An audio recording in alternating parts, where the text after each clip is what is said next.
इदम श्री सद्गुरुवे नमः। जन्म शताब्दी पुस्तक माला 86 डे 8 देव शक्तियों का पूजन कैसे करें। और आज का स्वाध्याय शुरू करना चाहिए इसी लाइन के साथ, सावधान नया युग आ रहा है। और ये लाइन अंतःकरण में गूंजनी चाहिए। और अगर आपको नहीं समझ में आया कि इससे क्यों शुरू किया तो ऑडियो नंबर 7 सुन लीजिए, एकदम समझ में आ जाएगा, अंतरात्मा में उतर जाएगा और सावधान होकर जीवन जिएंगे। क्योंकि नया युग आने के लिए कहाँ आएगा नया युग? गुरुदेव यही समझा रहे थे कि बेटे नया युग कहाँ आएगा? पौधा मिट्टी में खिलता है, मिट्टी हो उस उपजाऊ हो, उसमें मैं बीज लगाऊंगा, फिर उसमें से पौधा आएगा। तो ये देह रूपी मिट्टी में ही तो नया युग खिलकर आएगा। लेकिन उसके लिए हमें एक सावधान जीवन जीना पड़ेगा। और फिर कल गुरुदेव ने एक समस्या का परमानेंट समाधान कर दिया कि हमारा मन नहीं लगता, हमारा मन भागता है और हमें कोई ऐसी दवाई दे दो कि मन एकाग्रचित होकर लग जाए। गुरुदेव ने इसका पूरा विज्ञान खेल खेल में हमारे सामने रख दिया। अब गुरुदेव और इसमें गहराई पर जा रहे हैं और कह रहे हैं ऐसे आएगी तन्मयता और एकाग्रता। मित्रों, ध्यान में मन को एक सीमा में घुमाया जाता है। अच्छा, पहले तन्मयता का अर्थ देख लेते हैं। तन्मयता क्या? तन, मन और धन से किसी काम में लग जाना। तभी तो इसमें तन शब्द आ रहा है। तन मया, तन और मन दोनों आ गया। जहां तन और मन लगता है वहां इंसान धन अपने आप लगा देता है। जिससे प्यार करते हो तन से मन से, उसके लिए पैसा भी खर्च करते हो। तो तन्मयता और एकाग्रता और डिवोशन, डिवोशन हम सबके अंदर है। कोई काम के लिए डिवोटी है, कोई ऑफिस के लिए डिवोटी है, कोई बच्चों के लिए डिवोटी है, कोई परिवार के लिए डिवोटी है, कोई समाज के लिए डिवोटी है, कोई भारत माता के लिए डिवोटी है, कोई ध्यान के लिए डिवोटी है। हर कोई डिवोटी है। डिवोशन भक्ति है, पर किसकी भक्ति, ये प्रश्न आता है। हमको अपने भीतर जाकर ये देखना है कि हम तन्मयता से एकाग्र होकर किसकी साधना कर रहे हैं, हम किसके प्रति डिवोटी हैं। जिसके प्रति आप डिवोटी हैं वहां से आपको पूरा पूरा रिजल्ट मिल रहा होगा। जहां पर भी हम तन्मयता लगा देते हैं, यानी तन मन धन लगा देते हैं, एकाग्रता मतलब पूरा का पूरा कंसंट्रेशन वहां टिका देते हैं, वहां से रिजल्ट अपने आप आने लग जाते हैं। तो यहाँ पे गुरुदेव यही कह रहे हैं कि ध्यान में तो एक सीमा में घुमाया जाता है। 1 मिनट के लिए भी अगर मनुष्य का मन एकाग्र हो जाता है तो मनुष्य समाधि में चला जाता है। बार बार मन को एकाग्र करने की बात करता है। एक बार मन को एकाग्र कर दीजिए, मनुष्य समझता नहीं मैं क्या कह रहा हूं। अगर एक मन एक बिंदु पर 1 मिनट के लिए भी इकट्ठा हो जाए तो वह समाधि में चला जाएगा, बेहोश हो जाएगा। देखो यहाँ पर ना एकाग्रता का और कंसंट्रेशन का, फोकस और कंसंट्रेशन का डिफरेंस समझ लेते हैं। एक चीज होती है फोकस और एक चीज होती है कंसंट्रेशन। ठीक है, एकाग्रता वो शक्ति है जो मुझे समाधि में ले जाएगी। एक बच्चा क्लास में गया, या हम लोग हैं, आप बैठे हैं यहाँ और गुरुदेव हमें सिखा रहे हैं, समझा रहे हैं। अगर इस समय हमें किस चीज की जरूरत है? इस समय ना हमें फोकस की जरूरत है। इस समय हमें पूरा सारी इंद्रियों के साथ जो गुरुदेव कह रहे हैं, जो हमारे अंदर इस स्वाध्याय में ऊर्जा डाउनलोड कर रहे हैं, समस्त इंद्रियों के साथ उसको ग्रहण करने की जरूरत है। लेकिन अगर इस पल मेरा मन एकाग्र होकर किसी एक बिंदु पर रुक गया, यानी गुरुदेव ने बोला प्रेम और मैं प्रेम शब्द पर अटक गई, तो ये गहराई में चला जाएगा और मुझे कुछ सुनाई नहीं आएगा बाहर का। इसको ऐसा देखिए, जब हम टीवी देखते हैं, हम सबने टीवी देखा है, टीवी देखते देखते हम इतना इतना एकाग्र हो जाते हैं उस टीवी में, उसके दृश्यों में इतना खो जाते हैं, उस इमेजिनेटरी लैंड में, कि पास बैठा व्यक्ति भी बोल रहा हो तो हमको सुनाई नहीं पड़ता कि क्या बोला उस व्यक्ति ने, हमें आवाज नहीं आती। और ऑन एंड ऑफ हमारे बच्चे इतने गहराई से ध्यान करते हैं, हम सबने जाना है, पर हमने भी किया है तो हमको पता है। तो जब भी किसी फील्ड में जाओ और कुछ नया सीखना हो तो फोकस की शक्ति अपनाओ, और जब ध्यान की तरफ जाना है तो फोकस और कंसंट्रेशन को मिला लो, उनको मर्ज कर लो। तो गुरुदेव यहाँ यही बता रहे हैं कि आप बार बार कह रहे हो मुझे एकाग्रता दे दो, मुझे एकाग्रता दे दो। हिंदी में फोकस को क्या कहते हैं अभी मेरे दिमाग में वो शब्द नहीं आ रहा है, लेकिन एकाग्रता तो कंसंट्रेशन है, शायद ये तो रिलेट हो रहा है। तो बार बार गुरुदेव ये समझा रहे हैं कि अगर आप एकाग्र हो गए तो आपकी समाधि लग जाएगी, आप बेहोश हो जाएंगे और आप एक पर्टिकुलर दिशा धारा में बह जाएंगे, फिर आप मेरे काम नहीं आएंगे। और एक बार एकाग्रता, तब भक्ति का जो गोपी भाव है वो एकाग्र है, भक्ति की जो परम है वो एकाग्र है, प्रेम का जो चरम है वो भी एकाग्र है। उसको जीकर वापस समेट कर आना और फिर भगवान का काम करना बुरा नहीं है एकाग्रता, लेकिन उसके लिए पहले फोकस तो बनना चाहिए ना भाई। अगर मुझे 12th करनी है तो 10th का सर्टिफिकेट तो मैंडेटरी है ना, भले ही प्राइवेट करूं। ऐसा तो नहीं हो सकता ना कि बेसिक तो हुआ नहीं और पीएचडी। तो हम एकाग्रता जैसी चीज मांगते हैं तो ये कुछ बहुत बड़ा मांग रहे हैं, और अभी तो हमारा मन थोड़ी देर एक चीज पर नहीं रुकता। एक 15 मिनट का वीडियो भी हमें 2 हिस्सों में देखना पड़ता है, उसके बीच में अगर कोई नोटिफिकेशन आ जाए तो उसमें चले जाते हैं उलझ कर। मान लीजिए आप कोई काम कर रहे हैं, आप व्हाट्सएप, आपको कुछ देखना है व्हाट्सएप पर। फोकस का मतलब है केंद्रित होना और एकाग्रता का मतलब है कंसंट्रेशन। तो गुरुदेव यही कह रहे हैं कि एकाग्रता का मतलब होता है एक धारा में, एक दिशा में। सवेरे जब हम आपको ध्यान कराते हैं, एक धारा देकर, एक दिशा देकर मन को एकाग्र होने का दावा करते हैं, वरन एक दावा नहीं करते हैं, वरन एक दिशा देते हैं। इस दिशा में चलते चले जाओ, रास्ता मिल जाएगा। वैज्ञानिकों की एक ही दिशा होती है, एक ही धारा होती है। प्रयोग परीक्षण करके वह सिद्ध कर देते हैं कि इस केमिकल में ये मिल जाएगा, ये मिल जाएगा तो अमुक हो जाएगा। सारी की सारी इतनी शतरंज भिजी हुई है कि पास में चूहा गया है तो यह मालूम नहीं कि उसने अपने काम की जल्दी पड़ी है कि नहीं, और वह उससे एकाकार हो गया, एकाग्र हो गया। महाराज जी, अभी तो आप यह कह रहे थे कि हजारों की तरह विचार आते हैं। हाँ बेटा, हजारों की तरह विचार आते हैं, उसे मैं एकाग्रता कहता हूँ। उसकी इच्छा है एक दिशा, अपने अपने उद्देश्य से एक हो गया, बस इतनी एकाग्रता हो सकती है। अंतर केवल इतना है कि आप जो विचार करते हैं वह असंभव विचार करते हैं। मन कहीं भागने ही ना पाए, एक विशेष अवस्था में लग जाए। देखो गुरुदेव बहुत क्लियरली बोल रहे हैं कि एकाग्रता का मतलब ये है कि एक पर्टिकुलर लक्ष्य की तरफ बढ़ जाना, और उस एक पर्टिकुलर लक्ष्य से रिलेटेड मल्टीपल विचार आपके पास आएंगे, और फिर उनको एग्जीक्यूट करने में पूरा श्रम लगा देना, पूरी शक्ति लगा देना, और उनके एग्जीक्यूशन में क्या क्या दिक्कतें आएंगी इनको समझना, और उन एग्जीक्यूशन में कहीं कोई लोभ, ईर्ष्या, अहंकार या कोई लोकेशना का भाव तो नहीं आ रहा, इसको जानना, इसको समझना। जैसे गाड़ी चलाकर कहीं पहुंचना है तो हम रास्ता तो देखेंगे ही ना, तो ये भी तो एकाग्र होना हुआ ना कि मुझे अपने घर से ऑफिस पहुंचना है, तो एकाग्रता के साथ हम अपना रास्ता देख रहे हैं, फिर धीरे धीरे ब्रेन में वो रास्ता सेट हो जाता है, ब्रेन को आदत पड़ जाती है और ऑटो पायलट मोड पर आप अपने घर पहुंच जाते हैं, घर से ऑफिस पहुंच जाते हैं। तो यहाँ पर भी गुरुदेव ये कह रहे हैं कि लक्ष्य समझ में आ जाए, फिर उस दिशा और धारा में बढ़ते चलो। जैसे मान लो अगर मैं यहाँ से ये अभी सोचने लग जाऊं कि मुझे ना अभी 5 मिनट के अंदर हिमालय जाना है, और ये सोचूं और उसके बाद मौन हो जाऊं और बस एक म्यूजिक चला के छोड़ दें हम कि चलो हिमालय पहुंचो, तो यहाँ पर अगर मान लो 10,000 लोग सुन रहे हैं ना, तो 10,000 हिमालय तो पहुंच जाएंगे, पर सबके अपने अपने अलग अलग रास्ते होंगे, क्योंकि सब अलग अलग शहरों से निकलेंगे। देह से तो निकलना ही नहीं, मन से निकलना है, भाव से निकलना है, ध्यान से निकलना है। तो क्या होगा, उसमें भी हम बहुत सारा सामान इकट्ठा करेंगे। ऐसा नहीं होगा आंख बंद करी बोला हिमालय और हिमालय, ऐसे नहीं लगेगा मन हिमालय जाने में भी।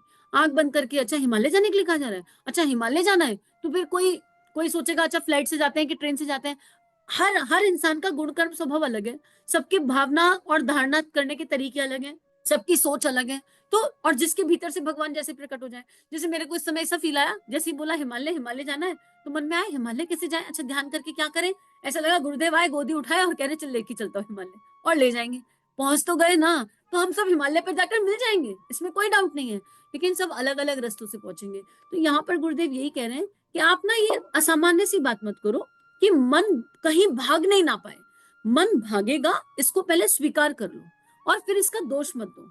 आंख, कभी आंख से कहा देखती क्यों है रही, क्यों देखती है तू, मत देखा कर, परेशान हो जाएंगे ना। जब आंख अपना नेचुरल जीवन जी रही है, कान से कभी कहते हैं क्यों सुनते हो, पैर तुम क्यों चलते हो, हाथ तुम क्यों हिलते हो, उंगलियां तुम क्यों मूवमेंट करती हो, कभी किसी से कहा। ऐसे ही मन है, आंख का काम देखना है, मन का काम भागना है, भाग रहा है, मजे कर रहा है। मन भागेगा नहीं तो हम अपने प्रारब्ध भी नहीं सह पाएंगे। सत्य रज तम सब मन के खेल से तो आ रहा है, तो मन को अपना काम करने देना है। लेकिन आंख को ये कभी नहीं कहते कि तू क्यों देखती है, पर आंख क्या देखेगी ये तो हम ही निर्धारित करते हैं ना, हमेशा हम निर्धारित करते हैं। हम कभी दोष नहीं देते, कान से कभी ये नहीं कहते क्यों तू सुनता क्यों है, सुनने की क्षमता क्यों है, पर हम क्या सुनेंगे ये तो हम ही निर्धारित करते हैं। आप हर चीज तो नहीं सुन सकते, कोई ऊंची आवाज बोलता है तो कितना दुख होता है, कितनी तकलीफ होती है, कितना मन गुस्सा आने लगता है। हमारे मन ने, कान ने नहीं सुना ना, और सुना तो सुनकर उसको ग्रहण नहीं किया, उसको एक्सेप्ट नहीं किया, माना नहीं, स्वीकार नहीं किया। तो जब हम हाथों को चलाना है, अब ये हाथ है, किसी के सिर पर प्रेम से रखे या किसी को थप्पड़ मारे, ये डिसाइड तो हम ही करते हैं ना। तो जब हम अपने शरीर की कर्मेंद्रियों से, ज्ञानेंद्रियों से ये नहीं कह रहे कि तुम जो करती हो वो क्यों करती हो, तो हम मन से भी क्यों कहते हैं, मन भी तो एक इंद्रिय है, कि तू भागता है क्यों है रे, ऐसे क्यों कह रहे हैं। हमें पता है कोई बात नहीं, भागना, हम तुझे बताते हैं कहाँ भागना है। अब हमें कहना क्या है, हम बताते हैं तुझे कहाँ भागना है, कहाँ भागना है। देख वो गुरुजी बैठे बता रहे, कहाँ बैठे, अंदर देख, हृदय में बैठे बता रहे, सारा रास्ता बता रहे, कहाँ कहाँ भागना है, कैसे कैसे भागना है। मेरे इष्ट देख बैठे, हाथ पकड़ के लेके जाएंगे, तू उनका कहना मान, बस इतना ही तो करना है। ये ध्यान है मित्रों, हम लगातार रोज ये रिपीट करें, गुरुजी मैनिफेस्ट हो जाएंगे और आएंगे, लेकर जाएंगे मन को ले जाने वाली जगह पर। तो यही बात गुरुदेव कह रहे हैं कि लोकमान्य, अब अगर हम एकाग्र हो जाएं तो फिर हम इस स्तर पर हो सकते हैं। बेटे जब हम लेख लिखते हैं तो एकाग्र हो जाते हैं, जब मैं लेख नहीं लिखते हैं तो एकाग्र हो जाते हैं। लोकमान्य तिलक के पैर का ऑपरेशन होने वाला था, डॉक्टरों ने उनसे कहा आपको बेहोश करना है। उस जमाने में बेहोशी का तरीका बहुत घटिया होता था। एक बार क्लोरोफॉर्म सुखा दिया तो महीनों तक उल्टियां आती रहती थी, सिर चकराता रहता था, बहुत सारी शिकायतें रहती थी। उन्होंने कहा महीने भर तो आपको दिक्कत रहेगी। तिलक जी ने कहा फिर तो महीने भर में मेरा काम बहुत हर्ज हो जाएगा, आप ऐसा कीजिए बिना बेहोशी के ही मेरा ऑपरेशन कर दीजिए, मैं चिल्लाऊंगा नहीं। डॉक्टर ने कहा आप चिल्लाएंगे?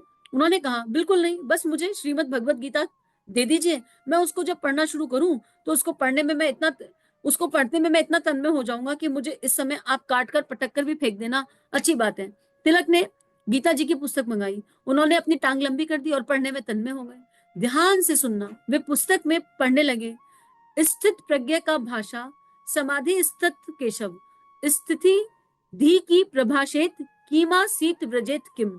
और वे समाधि में चले गए। डॉक्टर ने झट से पाव का ऑपरेशन करके रुग्ण भाग को काटकर फेंक दिया और उन्होंने कहा ऑपरेशन हुआ कि नहीं?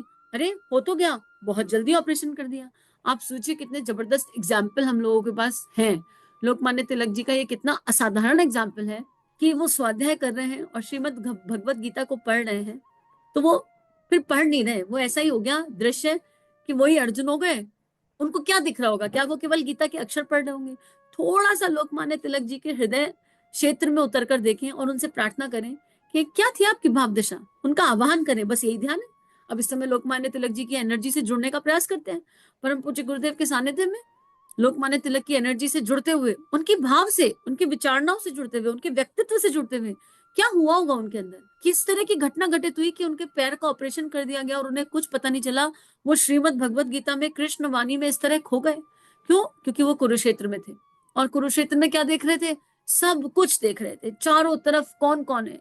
पांडव सेना दिख रही है, कौरव सेना दिख रही है, बीच में रथ खड़ा हुआ है, इधर भीष्म पितामह को देख रहे हैं, द्रोणाचार्य को देख रहे हैं, उधर विचार चिंतन चल रहा है कि क्या हुआ, एक जमीन के टुकड़े के लिए इतना युद्ध हो गया, ये सब कुछ देख रहे हैं। और फिर अर्जुन को देख रहे हैं, फिर अर्जुन को देख रहे हैं, अर्जुन का समर्पण देख रहे हैं, अर्जुन की शरणागति देख रहे हैं और कह रहे हैं अर्जुन तुझमें ऐसा क्या विशेष था कि तुझे जगत गुरु ने विराट स्वरूप से दर्शन दिए और कृष्ण वाणी श्रीमद् भगवत गीता प्रकट हो गई, ऐसा क्या था? फिर अर्जुन को प्रणाम कर रहे हैं, अर्जुन के श्री चरणों में झुक रहे हैं। अभी भगवान के नहीं झुक रहे, अर्जुन के झुक रहे हैं, क्योंकि अवस्था तो अर्जुन वाली चाहिए ना। पहले अर्जुन क्या था वो तो समझ में आए। एकाग्र, अगर अगर मछली पर निशाना लगाया है तो कुछ और दिखेगा नहीं, और वो भी जल में घूम रही है तो मछली पर लगेगा। और वो अर्जुन की ऊर्जा से अपनी ऊर्जा को कनेक्ट कर रहे हैं और समझ लो वो और अर्जुन एक हो गए। और फिर विराट विराट दिव्य स्वरूप जगत गुरु का, इतना दिव्य स्वरूप जिसमें अनंत ब्रह्मांड है। ऐसा लगता है कि देखते रहो, देख भी नहीं सकते, इस स्वरूप को देखने की क्षमता नहीं है। आनंद होगा, एक हृदय में एक धड़कन ऊपर नीचे हो जाएगी, डिफरेंट हो जाएगी, एक फीलिंग हो जाएगी अंदर जिसको बयान नहीं करा जा सकता, जिसको बस जिया जा सकता है, अनुभव किया जा सकता है, और गुरु कृपा के बिना ये संभव नहीं। वो जगत गुरु जो अनंत ब्रह्मांड चला रहे हैं, जिनके भीतर करोड़ों ब्रह्मांड यूं ही तैर रहे हैं, वो जगत गुरु इस धरती पर हमारा मार्गदर्शन कर रहे हैं। और जब हम किसी चीज में, किसी ध्यान में खो जाए और इसको गहरा गहरा गहरा जीते चले जाएं, गहरा जीते चले जाएं, तो हमें उस पल, उस क्षण नहीं पता होगा आसपास क्या हो रहा है। और मान लो पता भी चल जाए तो उसका प्रभाव नहीं होगा। ऐसा नहीं है कि बाहर की आवाजें सुनाई नहीं आएंगी, पर वो आवाज ऐसे जैसे हवा आई टकरा के चली गई। वो आवाजें आ भी सकती हैं लेकिन उनका प्रभाव अंतःकरण पर नहीं होगा, वो चित्त पर नहीं कुछ असर करेंगी, वो मन पर नहीं करेंगी, क्योंकि चित्त और मन तो समर्पित हो गया ना। वो तो अर्जुन की ऊर्जा से जुड़ गया, वो तो जगत गुरु की ऊर्जा से, तो भगवान श्री कृष्ण के विराट स्वरूप से जुड़ गया, उनके श्री चरणों में बैठ गया शरणागति की प्रार्थना से। अब आप देख लो, ये जीवन आपका है। हे प्रभु, हम समर्पित खड़े हैं, शेष जीवन है सारा तुम्हारा, धन्य है जिंदगी ये हमारी, नाथ पाकर सहारा तुम्हारा। बस एक प्रार्थना, एक भावना, मानव देह दी है, अब आप देख लो क्या करना है। और फिर इसी ध्यान में गहरा गहरा गहरा खो जाएंगे। खोएंगे कैसे? खोएंगे किस दिशा? दिशा वो जो गुरु निर्धारित करेगा, क्योंकि इस पल तक भी कैसे आए? गुरु की इच्छा के बिना ये क्षण नहीं आया, गुरु की इच्छा के बिना ये पल नहीं आया। तो गुरु का काम करना है तो वो डिसाइड करेंगे कितनी एकाग्रता, कितना कंसंट्रेशन, कितनी जरूरत है किस चीज की, ये उनका निर्णय है। हमें बस क्या करना है? कहना मानना है। अगर वो कहे कि बेटा हो गया आज के लिए इतना, तो हाँ हो गया। ये ना कहे नहीं ये पल का आनंद बहुत ज्यादा है, इसी पल में डूबना चाहते हैं, इसी में खोना चाहते हैं, इसी में रहना चाहते हैं, ये इच्छा हो गई अपने भीतर से। नहीं, दीक्षा का अर्थ है दी इच्छा। अब सारी इच्छा, अब अपनी कोई इच्छा नहीं बची। और दी इच्छा मतलब जब सारी इच्छाएं खत्म हो जाएंगी तो कुछ बचेगा नहीं, अंदर खाली हो जाएंगे। अब इच्छा कहाँ जन्म लेती है? इंद्रियों से, कर्मेंद्रियों से, ज्ञानेंद्रियों से, भावनाओं से, चित्त से। जब हम कह रहे हैं दी इच्छा, तो यानी इच्छा जहां से जन्म लेती है वो वाला हिस्सा ही खत्म हो गया, तो अंदर कुछ बचा ही नहीं। ये देह रजाई का खोल जैसा है, और भीतर कौन है? भीतर वो परम शक्ति है, वो देव शक्ति है, वो गुरु है, वो ऋषि मंडल है, वो देव मंडल है, और सामने इतना दिव्य स्वरूप है। और भीतर और बाहर का फर्क खत्म हो जाए, यही धारणा है, यही ध्यान है, यही समाधि है, और यही दिशा है, और यही धारा है। करिष्य वचनम तब। अब अर्जुन का अंतिम सेंटेंस क्या था? अर्जुन का पूरी गीता के बाद क्या हुआ? क्या कहा अर्जुन ने? कहा मुझे सब अनुभव हो गया माधव, सब अनुभव हो गया। अब ये अर्जुन वही करेगा जो आप कहेंगे। हम कौन है अपने गुरु? हमें पूछने की आवश्यकता, हमें उससे जानने की आवश्यकता है, बताने की नहीं। हम तो बताते हैं, हम आपके शिष्य हैं, हम आपके बच्चे हैं, हम आपका ऐसा है, हम आपका वैसा नहीं। हमें पूछना है कौन है हम तुम्हारे, क्यों भेजा है तुमने यहाँ पर, क्या है रिश्ता हमारा, क्यों क्यों हमसे बात करते हो, क्यों हमसे संवाद करते हो? और फिर इन क्यों को भी उनके चरणों में रखना है, पर उन्हें बताना नहीं है, उन्हें बताना नहीं है। विश्वास करना है कि इस मानव तन का वो कुछ ना कुछ तो इस्तेमाल कर ही लेंगे, उन्हीं का है ना, तो कुछ ना कुछ तो वो कर ही लेंगे। और ऐसे ही स्व का अध्ययन होता है। इतना ही समझ में, इतना ही अनुभव में आया। और बाकी हरि कथा अनंत, और हरि अनंत। प्रेम का कोई अंत नहीं हो सकता। क्यों? अंत उसका होता है जिसका कारण हो, और प्रेम अकारण है, और सच्चा प्रेम ही वो है जो अकारण है। अगर आप किसी व्यक्ति, वस्तु, किसी ऊर्जा से प्रेम करते हैं और उस प्रेम के पीछे आपके पास कारण है, तो जिस दिन कारण खत्म होगा उस दिन प्रेम खत्म हो जाएगा। वेदांत, वेदों का अंत इसीलिए तो है, क्योंकि कहीं ना कहीं आके तो खत्म हो जाते हैं। लेकिन प्रेम का कोई अंत नहीं है। प्रेमांत ऐसा कोई शब्द नहीं होता इस संसार में। अकारण, बस अकारण, अकारण, अकारण, अकारण उनमें घुल मिल जाओ।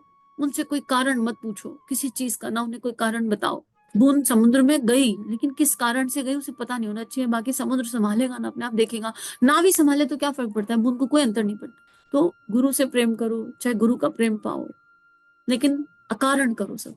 हर चीज कारण से किया तो कारण समाप्त होता है, सब विलय हो जाएगा। और बस ध्यान अकारण होता है, प्रेम अकारण होता है, मन की एकाग्रता भी अकारण होती है, और वो ईश्वरीय सत्ता वो भी अकारण ही है। वो बस, उनके प्रेम का कोई कारण नहीं है, तभी तो हम कैसे भी है वो हमसे प्रेम करती, और कितना प्रेम करती।